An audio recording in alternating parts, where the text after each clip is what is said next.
All right, this is number 3 on page 90. That's on the back of that sheet that's running back. This is number 3. 8 minus 2n is greater than or equal to 26. This is an inequality. We solve inequalities probably 95% the same way we would do equations. So my whole point is to get now the variable on the side of the inequality symbol by itself. So if we look, n is my variable. It's on the right-hand side. So I want to get rid of 8. So it was on the left-hand side. I want to get rid of 8, and I want to get rid of this -2. So I go through the same process. 8, so I'm going to minus 8 on both sides, like we normally do, right? So that cancels. I'm left with a -2n, and write it bigger, -2n is greater than or equal to 26 minus 8. You know that there's 18. Alright? So now, I got -2n is greater than or equal to 18. The only thing that's different with inequalities is when it's time for me to get rid of the number next to the variable. Whenever I have to divide, here I have to divide by a -2. I ask myself, am I dividing by a negative number? Anytime I'm dividing both sides of an inequality by a negative number, I have to switch the inequality symbol to the opposite. All right? So because I'm dividing by a -2, it will change from greater than or equal to less than or equal to. Anytime I divide both sides, or also multiply both sides by a negative number, I have to change the direction of the inequality symbol. So my -2's are going to cancel, and I'm left with n is now less than or equal to 18 divided by -2, that's a -9.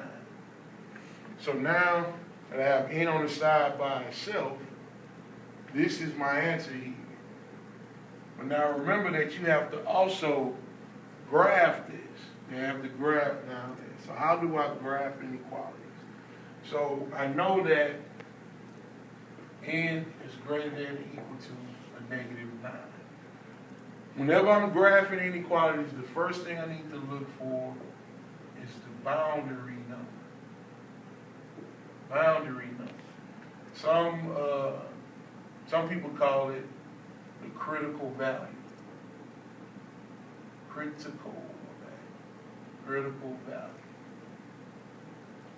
That's the number where things kind of happen. Things are an important number. In this case, n is greater than or equal to a -9. -9 is my boundary number.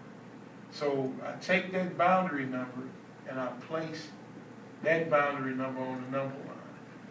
Well, Mr. B, can any other numbers go on the number line? Yeah, you can put whatever number you want to on the number line, but the number that has to go on the number line is the boundary number. That's the -9. So now the second thing is I need to check to see, will it be a solid dot or an open dot? All right. When is it solid? It's solid when the number, the boundary number, is included in my answer choice. Meaning, if I plug in -9 for n, will I get something that's true? So let's take -9 and we're going to plug it in for n. If I plug it in, I'll get -9 is greater than or equal to -9.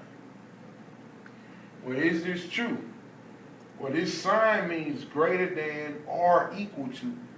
And since -9 is equal to -9, that means that it's either greater than or equal to. So that means that this is true. So because this is true, I'm going to put a solid dot. If it was false, I would put an open dot.